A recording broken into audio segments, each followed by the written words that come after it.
Mungu awabariki sana. Mungu awabariki sana. Mungu awatende wema na Mungu awainue. Sema amen. Nataka nihubiri neno la Mungu kwa ufupi. Tuna meza ya Bwana mbele yetu na nataka niongea mambo machache, hatimaye tuingie katika kipindi cha meza ya Bwana. Na hubiri katika kitabu cha Kutoka, mlango ni wa 12. Nisome mistari michache, lakini Mungu akikubariki unaweza kujisomea nyumbani, maana ni mistari mirefu na ina mafundisho mengi pia. Kutoka mlango wa 12, Exodus chapter 12, nisome from verse 1. Tuko mahali pale, so nitasoma, tayari iko hapo, wame project. Bwana akanena na Musa na Haruni katika nchi ya Misri, akawaambia, mwezi huu utakuwa mwanzo wa miezi kwenu, utakuwa ni mwezi wa kwanza wa mwaka kwenu. Waambieni mikutano wote siku ya 10 ya mwezi huu, kila mtu atatoa mwana kondoo kwa hesabu ya nyumba ya baba zao. Mwana kondoo kwa watu wa nyumba moja, na ikiwa watu wa nyumba ni wachache kwa mwana kondoo, basi yeye na jirani yake aliye karibu na nyumba yake na watoe mwana kondoo mmoja kwa kati ya hesabu ya watu, kwa kati ya ulaji wa kila mtu.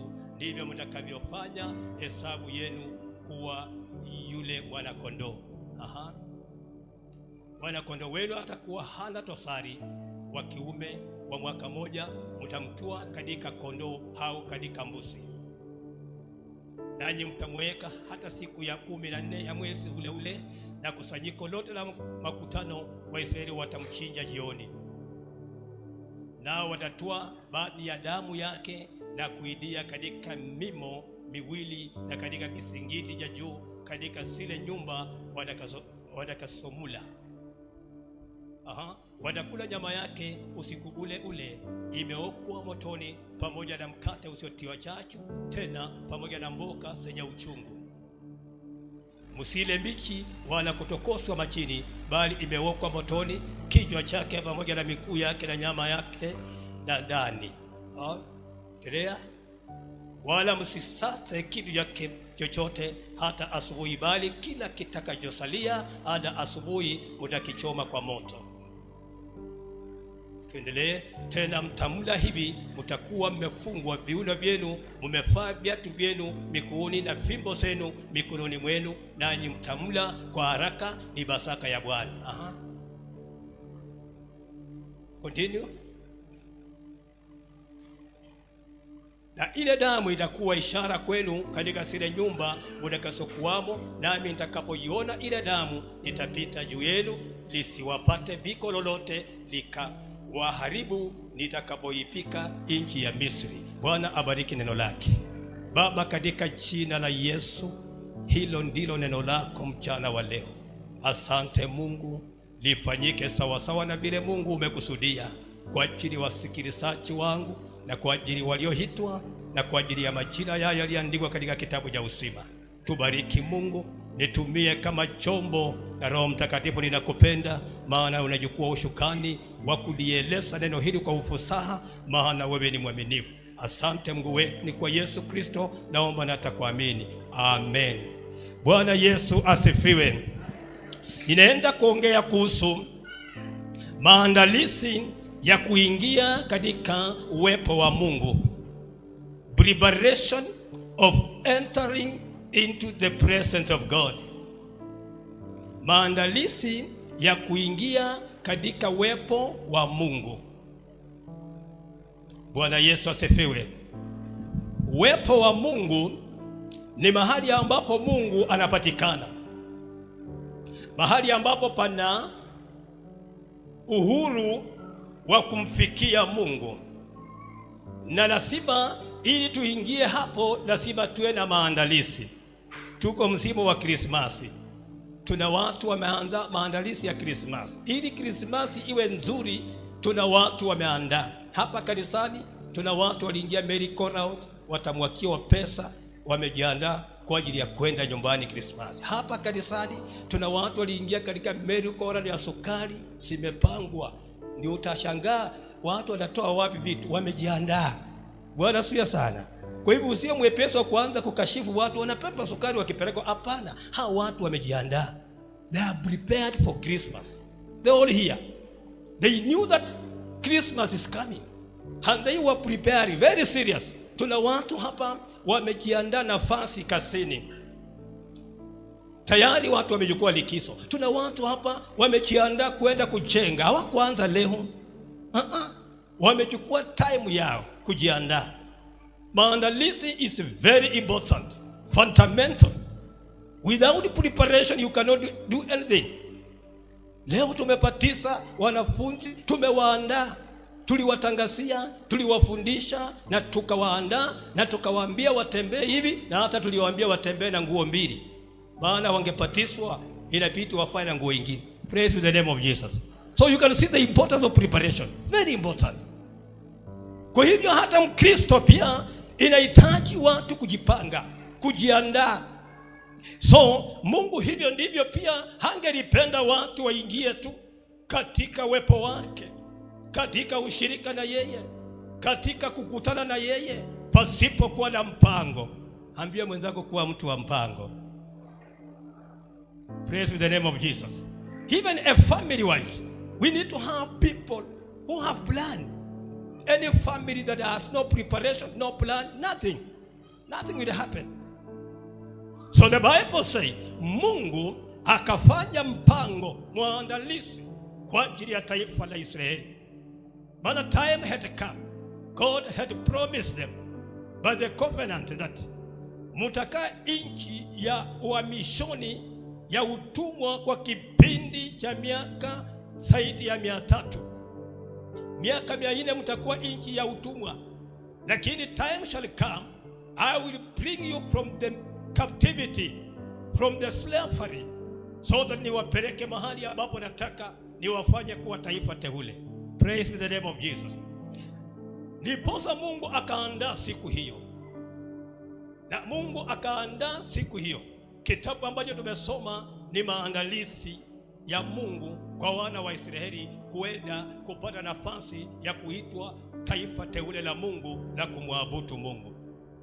So maandiko yanasema Bwana akanena na Musa na Haruni katika nchi ya Misri, akawaambia, mwezi huu utakuwa mwanzo wa miezi kwenu, utakuwa ni mwezi wa kwanza wa mwaka kwenu. Semeni na mkutano wote wa Waisraeli, mkawaambie, siku ya 10 ya mwezi huu kila mtu atatoa mwana-kondoo kwa hesabu ya nyumba ya baba zao, mwana-kondoo kwa watu wa nyumba moja. Na ikiwa watu wa nyumba hii wachache kwa mwana-kondoo, basi yeye ni jirani yake aliye karibu na nyumba yake, na watwae mwana-kondoo mmoja kwa kati ya hesabu ya watu, kwa kati ya ulaji wa kila mtu. Ndivyo mtakavyofanya hesabu yenu kwa yule mwana-kondoo. Praise be the name of Jesus. Mungu akaandaa, akaprepare the people of Israel wakiwa wapi? Uhamishoni, ili ya kwamba watoke huko wapate nafasi ya kwenda mahali ambapo watapata nafasi ya kuwa na ushirika na yeye, kuwa katika uwepo wake. Why was God preparing these people? These people were in the captivity. And you know, in captivity, people were not free. Inasema Mungu alikuwa na waandaa hawa watu nafasi yao ili watoke katika utumwa. Maana katika utumwa hakuna uhuru wa kuweza kumsongea Mungu. Maana katika utumwa hakuna nafasi ya kushiriki na Mungu. Utumwani walikuwa chini ya sheria ya utumwani. Walikuwa chini ya miungu ya Misri. Walikuwa chini ya ufalme wa Misri. Bali Mungu sasa anawaandaa ili watoke, wapate nafasi yao nzuri ya kuenda kuwa na ushirika na wao. Na Mungu akaandaa njia, maana haingekuwa tu watoke hivyo. Alikuwa amepika Misri na mapiko 10.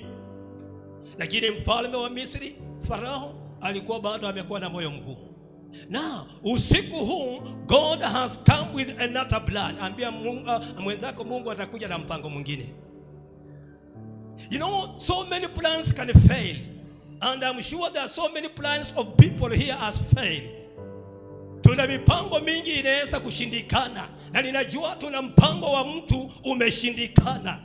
Mpango wa kwanza ulishindikana, mpango wa pili umeshindikana, mpango wa tatu umeshindikana, lakini mpango wa Mungu hautashindikana. The God's plan shall never be defeated. Praise be the name of Jesus. Mungu akaandaa mpango, akasema sasa saa imefika, nataka uandae Musa pamoja na Haruni, andaa washirika, Askofu Minde, andaa kanisa na Kangware Center. Usiku huu nina mpango wa kuwaleta katika uwepo wa Mungu. Nina mpango wa kuwafanya wakuje kushiriki na mimi. Andaa. Na akawaambia waandae mwana-kondoo.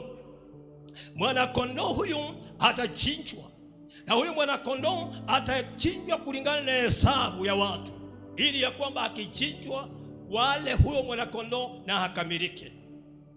Na anasema ikiwa hesabu yenu ni chache, mutaitisha jirani, ili ya kwamba mushirikishwe katika huo mpango. Praise the name of Jesus. So kondoo akachinjwa kuandaa mpango wa kuingia katika uwepo wa Mungu.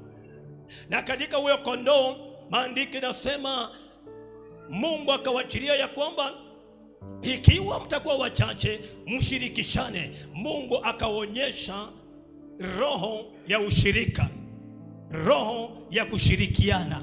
Praise the name of Jesus. The spirit of unity. Ambia mwenzako, we need to be united. Na akasema huyo mwana-kondoo pia damu yake itakayekuwa imetoka imetirika, mtaipaka katika mimo ya milango, na mtapaka kwa milango yenu. Na hiyo damu itakuwa ishara kwenu ya kwamba malaika atakapokuwa akipita akiharibu Misri, hatatambua ya kwamba huyu ni mteule wa Mungu, huyu ni Mwisraeli. Praise be the name of Jesus. Wapendwa, Mungu ana mpango mzuri. Mpango wake wa Mungu sio ya kwamba uharibiwe. Mpango wake wa Mungu ni kwamba aweze kukuhifadhi. Mungu ana mpango mzuri. Mpango wa Mungu sio ya kwamba watu watengane. Mpango wa Mungu ni kwamba Mungu aweze, watu wa Mungu waweze kuwa na ushirikiano wa pamoja. Praise be the name of Jesus. Na ndio maana tunapokuwa tunashiriki meza ya Bwana, tutakuwa, hii ni agano la kale. This is the only covenant. Hili ni agano la kale.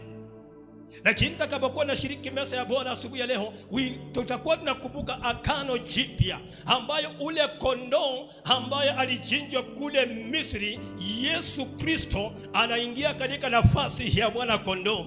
Na ndio maana anasema mimi ni mwana-kondoo, ili ya kwamba ambaye ninajitoa kwa ajili ya dhambi za watu. Bwana asifiwe sana.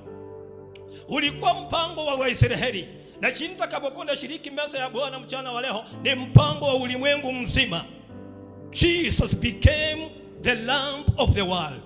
Yesu akafanyika mwana-kondoo wa dunia, ili aokoe dunia mzima. Wayunani, Wayahudi na watu wote waokolewe. Lakini mwana-kondoo wa usiku ule wa Pasaka alikuwa mwana-kondoo aliyelenga Israeli, ili Israeli iweze kuokolewa. Lakini leo tutakapokuwa tunashirikishwa meza ya Bwana, tutashirikishwa katika damu ya Yesu Kristo, ambayo damu ya Yesu Kristo ilikuwa inatuosha dhambi zetu sisi sote. Lakini wakati huo damu hiyo ilikuwa ya kuleta ulinzi kwa taifa la Israeli. Praise be the name of Jesus. So my dear brothers, as God prepare you to enter into His presence, there is so much important to enter into the presence of God. And I want to give you some 5 important why you should enter into the presence of God. Because God has prepared already. Jesus has made us to enter. Because we are not no longer into that yoke. The yoke has been taken away. The yoke of sin. Siku hiyo Waisraeli hawakuwa chini tena ya utumwa wa Misri, walitoka. Maandiko yanasema walitoka, malaika alipita, na hatimaye Misri ikalia kilio, na Farao akasema ondokeni, wakatoka wakiwa na furaha. Miriamu akaimba wimbo wa Bwana. Now we need to enter into the presence of God. Why should we enter into the presence of God? Why, church? We should enter into the presence of God because number one, if you are writing, you can write this. Number one, we need to be a church that is hope for the second coming of our Lord Jesus.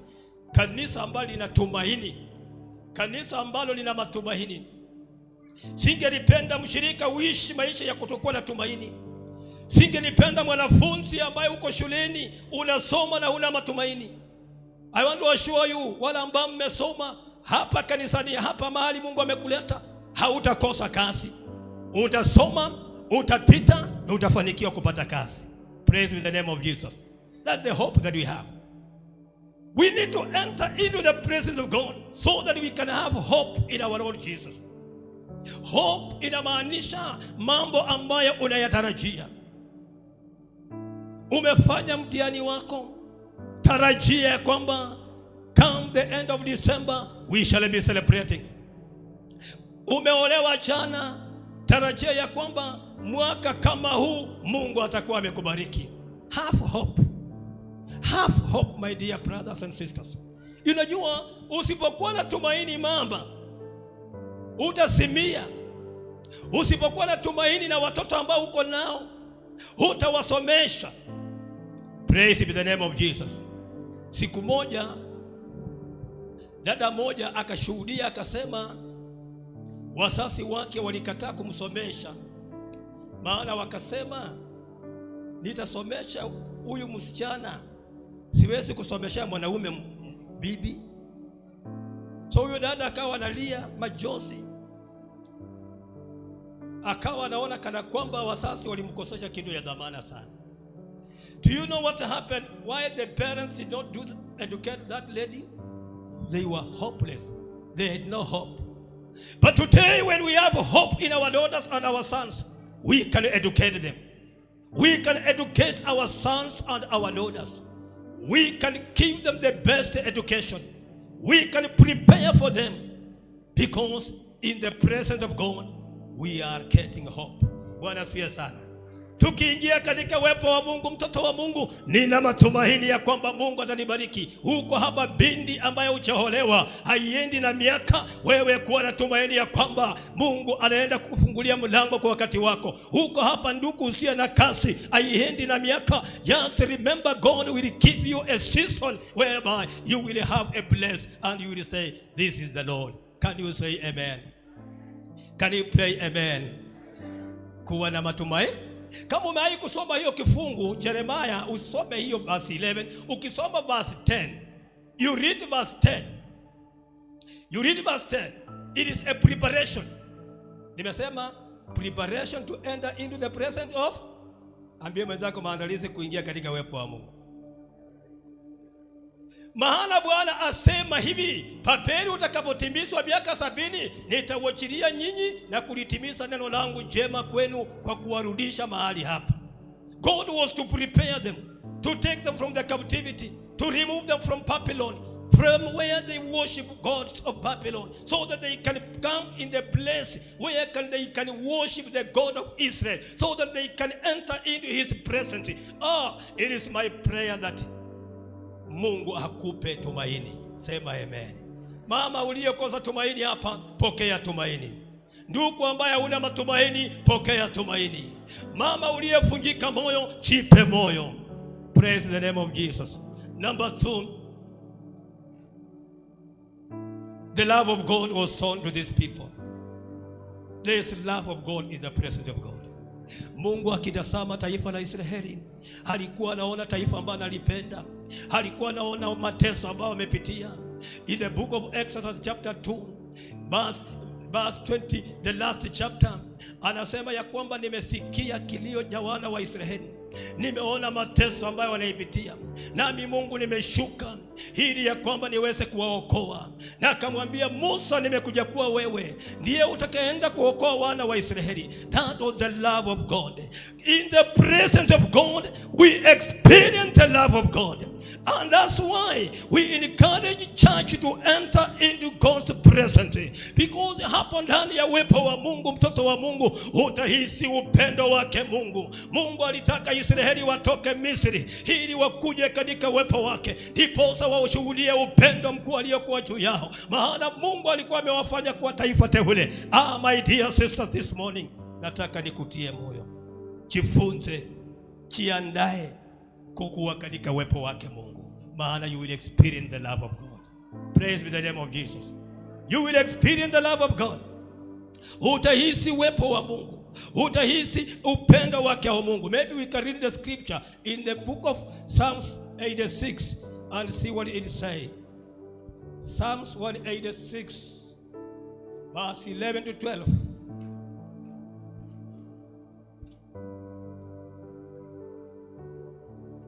Zaburi 86 11 na 12. Maandiko yanasema nini? Mwandishi wa Zaburi anasema nini? Anasema hivi: Bwana, unifundishe njia yako, nitakwenda katika kweli yako. Moyo wangu na ufurahi kulijaa jina lako. Nitakusifu wewe Bwana Mungu wangu, kwa moyo wangu wote nitalitukuza jina lako milele. Bwana asifiwe sana. Praise be the name of Jesus. The psalmist is telling us something, that is only in the presence of God where you will enjoy the joy of God. And you know, if somebody does not love you, then you cannot have that joy. You have joy with somebody who has love with you. Unakuwa na furaha na mtu ambaye anakupenda. Na Mungu anataka Israeli watambue ya kwamba anawapenda, ili ya kwamba wahisi kuwa na furaha ndani yao. Furaha ya Mungu, furaha ya Bwana. Because in Misri, maandiko yanasema usiku wakiwaandaa walikuwa katika hali ya hatari. Walikuwa hawana amani, walikuwa wameteseka, walikuwa hawana furaha, walikuwa upendo wao wote ulikuwa umeisha. Na hata wengine walikuwa wamesaliwa, maana ni kipindi cha miaka mingi. They had never experienced the love of God. I want to encourage somebody that should learn to be in His God's presence, so that we may experience His love. The only love that passes other love is the love of God. Love of God haina mapendeleo. Upendo wa Mungu hauna vikwazo.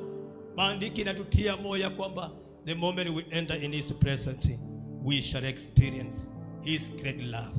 Bwana Yesu asifiwe sana. Mungu akawajilia upendo wake kwa wana wa Israeli, and it was so good, and they felt that God has remembered them. Remember what we said in the beginning of the year. We said that God will remember His people, and God, when He remember His people, Mungu akikumbuka watu wake, Mungu anawachilia furaha na upendo wake juu ya watu wake, maana atatuondolea kila hali yote. Can you say amen? On the same, that is where we get the joy. Our joy is found there, and in that joy of the Lord we become the strength of God. Number 3, when we move in the God's presence, we enter into His joy, and in the joy of the Lord, it is the moment we shall be strong and strengthened in the Lord. Tunapoingia katika uwepo wake Mungu, tunapata furaha yake Mungu, na hatimaye katika furaha yake Mungu, hapo ndipo tunapata nguvu zake Mungu. Sema amen. Ambia mwenzako, pata furaha ya Mungu.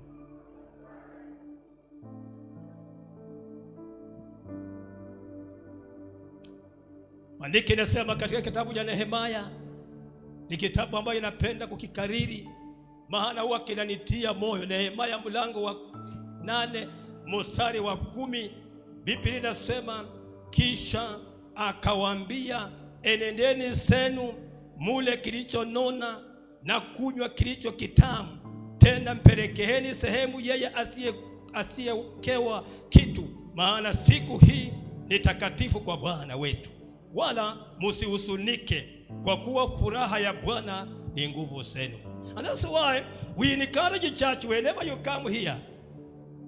come here, my dear sisters. Hapa sio mahali pa kuhuzunika. Ninajua hali ambayo unaipitia. Ninajua vipindi ambavyo mnapitia. Tuna watu hapa kanisani hata wajalipa nyumba miezi 2 iliyopita. Unaingia kwa nyumba usiku mnajificha. Ninajua hiyo hali. Tuna watu hapa kanisani kasi iliisha Januari. Hata bila navyoishi ni kwa neema. But thank God because we are still there. Ninajua hiyo. Lakini let me give you the secret. The secret is this. Whenever you enter into the presence of God like today, unapoingia katika uwepo wake Mungu, hiyo siku ilikuwa siku kubwa. Ezra ambaye alikuwa kuhani mkuu amekusanya taifa nzima. Wametoka katika nchi ya wamishoni. Kundi la kwanza limekuja na Ezra anakusanya watu, na watu wako bado, na watu wako katika hizo hali. Wanapotazama ukumbi wa Suleimani uliharibika, kama wewe unapotazama kasi yako iliharibika. Wanapotazama familia mambo hayaenda vizuri, kama wewe unapotazama vile mambo hayajakuwa vizuri. Maandiko yanasema, and these people, they were not happy.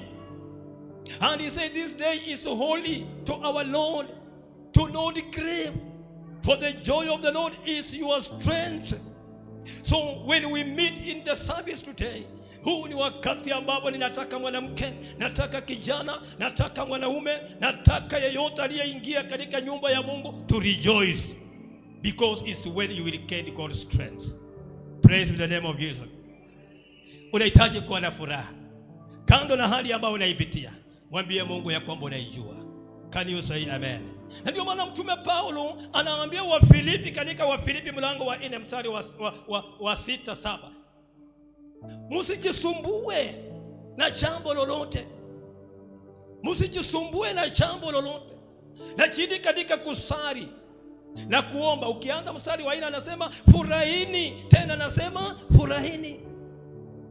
Upole wenu na ujulikane kwa Mungu. Na msijisumbue katika jambo lolote. Katika kusali na kuomba haja zenu zijulikane. Bwana asifiwe sana. So unaona umuhimu wa furaha. Na pia nikwambie kitu moja. Wangapi hawapendi kusaeka haraka? Do you know how old your pastor is? Wangapi hawapendi kusaeka haraka? Na wangapi wamependa kusaeka? Unajua ukisaeka ndio karibu ya kaburi lako. Bwana asifiwe sana. So ukitaka usisaeke haraka, nikupe siri. Waja mambo mengi kuwa mtu wa furaha. Kuwa mtu wa furaha. Na usicheke ufu mpaka watu wakasema wewe ni mwenda. Kuwa mtu wa furaha. Maana furaha yako, ukifurahi tu hivi umeongeza siku zako. So Ezra anawaambia wana wa Israeli ya kwamba licha mambo yetu haikuenda vizuri, licha hali zetu ni mbaya, lakini I want to encourage you today, ni siku takatifu ya Mungu. Na kama vile naimiza mtu hapa asubuhi ya leo, ni siku takatifu ya Mungu. Furahini katika Bwana, maana furaha ya Bwana ndiye nguvu zetu. Praise the name of Jesus. So in the presence of God, we experience the joy of God. And it is very important for our physical life, maana our health wise. Our health wise inafanya tuwe na afya iliyo nzuri. Na tukiwa na afya nzuri, tutafanya evangelism, tutafikia watu na tutahubiria watu. Na ndio maana wakati mwingine mtume Paulo anasema ya kwamba nina mambo mawili nimesimama katikati. Natamani niende ili ya kwamba niishi pamoja na Mungu. Natamani niishi ili ya kwamba nihubiri. So nimeshindwa nichukue kani, lakini natamani nichukue kuishi ili ya kwamba niendelee kuhubiri. Praise the name of Jesus. So we need that. We need the peace of God. Mungu alitaka Israeli wawe na amani. Kule kwa Farao walifanyishwa kazi, walipimiwa vipimo. Imagine wanafanya matofali kuanzia asubuhi mpaka jioni, chakula hawakuli. Lakini Mungu anawaandaa kwamba I am preparing to get out of this. Hali ambayo umefinyiliwa, hali ambayo inakosesha amani, hali ambayo kanisa la Mungu kama mtoto wa Mungu tuna kitu kimekosesha amani. Ninataka kukutia moyo ya kwamba usitoke katika uwepo wa Mungu, maana ukiwa ndani ya uwepo wa Mungu utapata amani ya Mungu. Jina la Bwana libarikiwe. Mtume Paulo anawahimiza, anasema, na amani ya Mungu ipitao mawazo ya wanadamu itawahifadhi mioyoni mwenu. Kwa hivyo ninakuomba usitoke. Tunaenda katika sherehe nyingi, tunaenda katika mipango ya kusafiri. Hiyo mipango isikutoe katika uwepo wake Mungu, maana amani ya Mungu iko ndani ya uwepo wa Mungu. Receive the peace of God. Can you receive the peace of God? May the Lord give you his peace. Mungu akupe amani, mtoto wa Mungu, na Mungu akujalie amani yake. Somebody say amen. Jina la Bwana lipewe sifa. Siku hiyo ilikuwa siku kubwa, maana Mungu aliwajilia protection. Protection was there. Damu ya Yesu, damu ya mwana kondoo ambayo ilipakwa katika mimo na milango ilikuwa inawakilia ulinzi wa Mungu. Bwana asifiwe sana. So Mungu anataka tuende katika uwepo wake ili tupate ulinzi wake. Because it is only by the blood of Jesus that we are protected. And even today, we shall be declaring the blood of Jesus as we shall be traveling all over, as we shall be having all the ceremonies and whatever festival. We need to declare the blood of Jesus so that we can be protected. Bwana asifiwe sana. Hatutachinja kondoo, hatutachinja kuku, tutachinja damu ya Yesu ambayo tutajifunika nayo. Sema amen.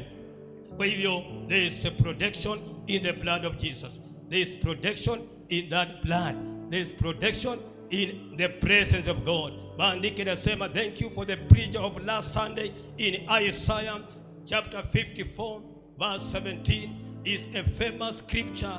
No weapon shall be formed against you shall prosper, and no word shall be spoken against you. So it is protection. Tunalindwa na damu ya Yesu. In the book of we can read, maybe let us read Psalm 23 is the normal scripture. 23 Saburi, maandiko yanasema Bwana ndiye mchungaji. Tuendelee, sitapungukiwa. Tuendelee.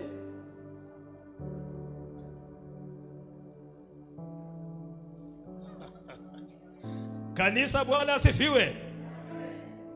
Bwana ndiye mchungaji, sitapungukiwa na katika malisho ya machini mapachi ufanya nini unilei?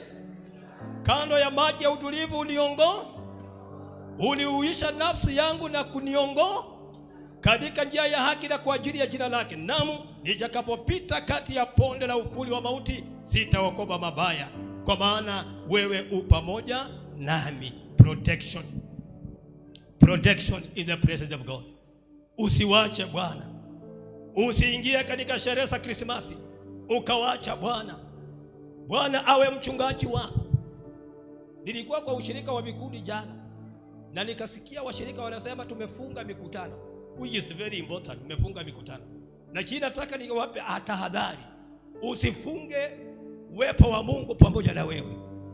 Bwana asifiwe sana. We still have a long way to go. Januari inakuja, school fees inakuangalia, vitu vimesimama. Unahitaji somebody ambaye utamsongea, kwa sababu uwepo wa Mungu ndipo mahali ambao utapata protection yako. Even as you shall be traveling, we need God's protection, and we need to be in the presence of God. Praise be the name of Jesus. Praise be the name of Jesus. It is our comfort. Our sister Lydia today, she's crying. She needs somebody to comfort her. I tell you, you cannot comfort her, because even you are in the church now, while she's in the house, she's just alone. We cannot go there. We cannot leave the service of God and go and sit with her and we are comforting her. No, we cannot do that. But there is somebody that sister is experiencing. Even when she's crying, hata wakati analia hapo, hata wakati amesononeka, Jesus is there. If she is in the presence of God, God is comforting her. She feels the comfort of Jesus. She feels the protection. She feels Jesus' mercy. And that is the importance of you. Remember, preparing to be in the presence of God. I am speaking to somebody who should be entering into God's presence so that you may receive his comfort. It is a place of comfort. Praise be the name of Jesus. we are comforted. May the Lord comfort you. May the Lord comfort somebody. May the Lord comfort somebody who is crying in the midst.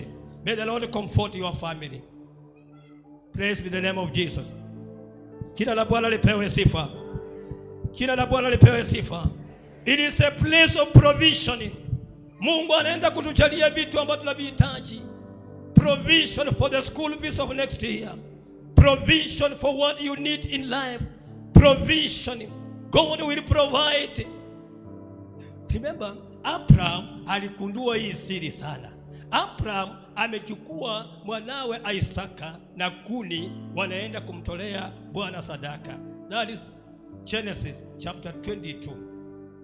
Wakienda huko, Isaka anauliza ya kwamba, baba, kuni tuko nazo, moto tuko nayo, sadaka iko wapi?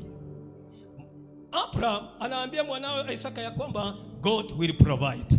Bwana asifiwe sana. Ambie mwenzako God will provide. Huko hapa hujalipa nyumba miezi miwili, ninakutabiria ya kwamba may the Lord provide for you. Huko hapa hauna kazi, ninatabiri ya kwamba may the Lord provide for you. God will provide. He is our provision. Na ndio maana maandiko yanasema katika kifungu ambacho tumesoma, Mungu akamwambia Musa na Haruni ya kwamba ikiwa tuna wengine ambao wana wa jirani yako, muwaite, mushirikishwe pamoja, ili ya kwamba kila mmoja apate provision yake. So it is not the will of God for you to lack. Sio mapenzi ya Mungu wewe uishi katika ukosefu. Ni mapenzi ya Mungu wewe uishi katika utele wa vitu. Mungu anataka tuwe katika utele wake, utele wa baraka. God will provide. May the Lord provide for you. We can read Philippians chapter 4 verse 19. It's a very famous scripture and very important. Paulo anasema hivi ili wa Filipi mlango wa 4 mstari wa 19, anasema, na Mungu wangu hatawajazeni kila mnachokihitaji kwa kadri ya utajiri wake katika utukufu ndani ya Kristo Yesu. Sasa hatukuzwe Mungu Baba yetu milele na milele. Amina. Praise be the name of Jesus. Huyo ni mtu ambaye alijifunza. Huyo ni mtume ambaye alijua tuna mtu ambaye anapeana. Asubuhi ya leo nataka nikutie moyo kwamba Mungu ata provision what you desire. May you just remain in the presence of God. Bwana asifiwe sana. Nataka niwalete katika meza ya Bwana mchana wa leo. Nataka niwalete katika meza ya Bwana. Maana Mungu wetu ni mwema. Mungu atakapokupa, Mungu atakayekufanikisha, Mungu ambaye atakupa haja kati ya utajiri wake. Kumbe tunaposonga katika uwepo wa Mungu, tunasongea Mungu aliye tajiri, tunasongea Mungu aliye na uwezo, tunasongea Mungu aliye na kila kitu, tunasongea Mungu ambaye sio mchoyo, tunasongea Mungu ambaye sio mwanadamu, tunasongea Mungu ambaye hana vitu vyote ambavyo tunavihitaji. Praise be the name of Jesus. Jina la Bwana lipewe sifa. Unaweza inua mkono wako, ambia Mungu wako kwamba nahitaji, unipe hitaji la moyo wangu. May the Lord provide for you. And last, which is not last, as we stand up for the Lord's table, there is possibilities in the presence of God. There is possibilities. Tuko na mambo yanayowezekana. Mambo yanayowezekana wapendwa. Tunataka mwaka unapoenda kuisha, zimesalia siku 24, tuna mambo ambayo unaona hayawezekani, lakini leo nakutia moyo mtoto wa Mungu, there is possibility. Tuna mambo yanawezekana. Mariamu hakujua ana uwezo wa kumpepa mwana. Mariamu alipotembelewa na malaika, anasema hii itawezekana namna gani? Na malaika anamwambia hakuna jambo ngumu lisiyowezekana kwa Mungu.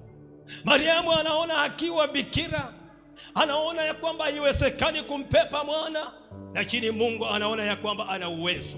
Wewe unaona ya kwamba hauwezi kujenga, wewe unaona ya kwamba huwezi kuolewa, wewe unaona ya kwamba huwezi kuoa, wewe unaona vitu visivyowezekana, lakini Mungu wetu anaona vitu vinawezekana. Praise be the name of Jesus. Vile wewe unavyoona ya kwamba haiwezekani, unaona utamaliza masomo, unaona ya kwamba kazi hutapata, lakini I want to declare to you that come 2026 things are possible. The impossibilities shall be possible. We are serving the Lord who makes the impossibility to be possible. There are possibilities. There are possibilities. Jeremiah chapter 32, if we read verse 27, Israeli wanaona vitu ambavyo haviwezekani, lakini Mungu anaambia Jeremiah, waambie hawa, wewe ukiwa nabii wa Mungu, waambie hawa. Jeremiah 32 verse 27, waambie hawa, sikia vile Mungu anawaambia. Jeremiah 32 verse 27, anawaambia hivi, waambie neno hili. Ili verse 27, tazama, mimi ni Bwana Mungu wa wote wenye mwili. Je, kuna neno ngumu lolote lisilowezekana kwa Mungu? Bwana asifiwe sana. Ni neno gani hili ngumu linakusumbua ambalo haliwezekani? Tunaposherehekea meza ya Bwana, this possibility. This was a time to meditate upon what the Lord had done on the cross. It was a reminder. It was a new covenant, a preparation to make people move in his presence. Mungu aliandaa Misri, lakini Yesu Kristo katika Agano Jipya ametuandalia meza ya Bwana, ili ya kwamba kupitia meza yake Bwana tunasonga karibu na Mungu, ili ya kwamba kupitia meza yake Bwana, we call it a Holy Communion, we move close to God. Ili ya kwamba kupitia meza yake ya Bwana tunaanza ku-examine ourselves. Praise be the name of Jesus. In the moment I want you to examine yourself. Examine means unajiwochi ndani ya moyo wako, unajiwochi maisha yako. It is very important as we want to celebrate this Lord's table. Bwana awabariki neno lake. Bwana abariki neno lake. Nataka niwape mambo mawili hatimaye tuombe. Why do we celebrate this Lord's table?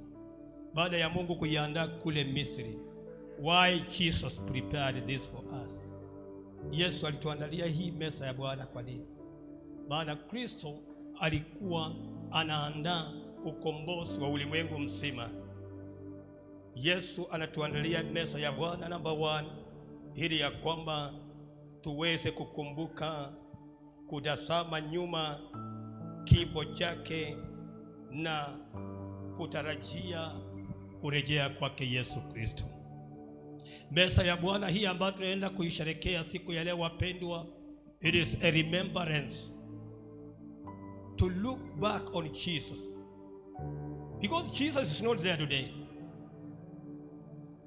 Yesu hayuko leo. Hii ni ishara tu sisi kama wanaoamini, sherehe mojawapo ya kanisa, sherehe mojawapo ya imani, ya kwamba inatukumbusha kumtazama Kristo na kutazama nyuma yale Kristo alitenda msalabani, na hatimaye kutarajia hata kufa, kurudi kwake tena. So ni sherehe ya muhimu kwetu, ni sherehe ya muhimu kwetu, maana inatuleta mahali ambapo inatupa moyo to look back at Jesus' death and anticipate his return. It is a privilege. Ni kipawa ambacho tunapewa kama kanisa kwa imani, kumtazama Kristo, ili ya kwamba Kristo tunatazama kifo chako, na hatimaye tunajua ya kwamba wewe unarudi tena. Praise be the name of Jesus. Inawachilia kumbukumbu ya kanisa kuwa sadaka ambaye tumeisoma katika Exodus. Ule mwana kondoo Yesu anafanyika sadaka, Jesus body and blood offered for salvation. Mwili wa Yesu Kristo na damu yake ilikuwa inawachiliwa kama sadaka ambayo inawachilia ukombozi na wokovu, kama vile yule mwana kondoo alipowachilia ukombozi wa Israeli wakitoka Misri. It is the same for us, and the same iliwachilia agano jipya na damu yake Yesu Kristo ambayo tunaishirikishwa leo, inawachilia msamaha wa dhambi. Praise be the name of Jesus. Jina la Bwana lipewe sifa.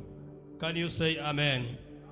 Inawachilia celebration of the new covenant. Hatimaye number 4, inawachilia nourishment, a means of spiritual nourishment, renewal and inspiration to believers. Tunapokuja kushirikishwa katika hii meza ya Bwana, ni sehemu moja ya kukuza ukuaji wetu wa kiroho.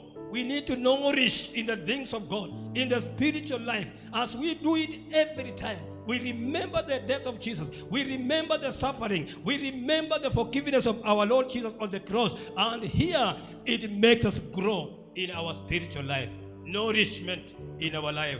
And then it is an act of affirming faith and commitment to Christ and his service. Tunapokuja katika meza ya Bwana, inawachilia kitendo cha kudhibitisha ya kwamba tumejitoa kwa ajili ya Kristo na kwa ajili ya utuma wake, kwa ajili ya utumishi wake. We are affirming, this is an affirmation that we are really in the service of God, na hiyo inatupa commitment. So singependa ukose kuhudhuria meza ya Bwana. Ni sehemu moja ambayo inawachilia commitment yako. It signifies the communion of believers with Christ. Inawachilia ile ushirikiano wa waamini pamoja na nani? Na Kristo and one another. You see, during those time, meza hii ya Bwana tutashirikishwa, kila mmoja atachukua kikombe. But that time kikombe hiki kilishirikishwa kimoja. Wewe ulikunywa, mimi nikakunywa. Ilikuwa inawajilia nini? Ilikuwa inawajilia watu hawa hawana kwaso lolote na mwingine. Bwana asifiwe sana. Do you know why watoto wetu siku hizi wamechukiana sana manyumbani mwetu?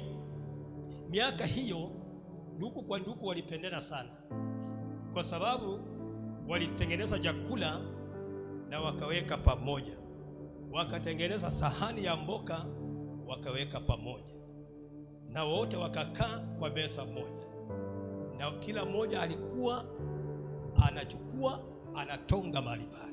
Lakini saa hii Hope amekatiwa yake, amekaa huko ako na simu anakula.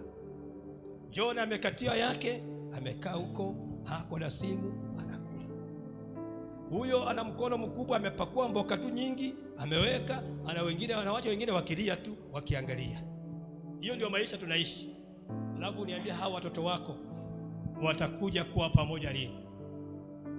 Praise the name of Jesus. Lakini meza hii ilikuwa kuleta watu pamoja. Tunaposhirikishwa meza ya Bwana, inawajilia sisi ni wamoja. Haijalishi yule anayefakia, haijalishi yule anayeimba kama malaika, haijalishi yule ambaye anaomba kama malaika, haijalishi yule ambaye anahubiri sana, haijalishi yule cheo chake, maana yu askofu pia anashirikishwa meza hii. Even your presiding bishop will share the same. It shows the unity. We are one, the body of Christ. Na ndio maana haistahili mtu yoyote kuwa na kwaso kwa mwingine hapa. Praise be the name of Jesus. Tuna mtu anachukia mwingine hapa? Haistahili. Kama uko hapa ni mapenzi ya Mungu, nami nakuomba kama mtumishi wa Mungu, kama uko hapa na una kikwaso na yeyote, haistahili. Unaistahili kutubu, maana sisi ni wana wa Mungu, tunashirikishwa katika meza ya Bwana. Praise be the name of Jesus. Jina la Bwana lipewe sifa. Jina la Bwana lipewe sifa. So ni ya baraka kwetu, na inatufanya kuonyesha ni kwamba tuko pamoja. Ya mwisho, believers proclaim the Lord's death until he comes. Tunaenda kutangaza kifo chake Yesu hadi wakati atakaporejea. Nikuombe kwa miguu yako, nataka niombe, hatimaye baadaye tutakuja, nitanena mambo machache, hatimaye tutakuja kila mmoja tukijukua meza ya Bwana. Simama kwa miguu yako, nataka niombe kwa ajili ya neno la Mungu before tufungue meza ya Bwana.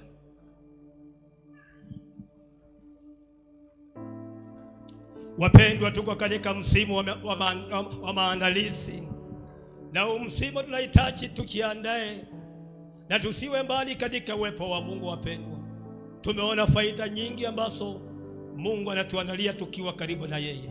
Hata wewe ambao utakuwa unasafiri, maana tuna watu ambao wanasafiri sijui kuanzia kesho. Kama uko hapa, tutaomba pamoja na wewe. Utakapokuwa unaandaa safari yako ya kusafiri kwenda nyumbani kule unakoenda, ningependa Bwana asiwe mbali na wewe. Kristo awe pamoja na wewe. Usimwache Bwana ukapotelea katika sherehe.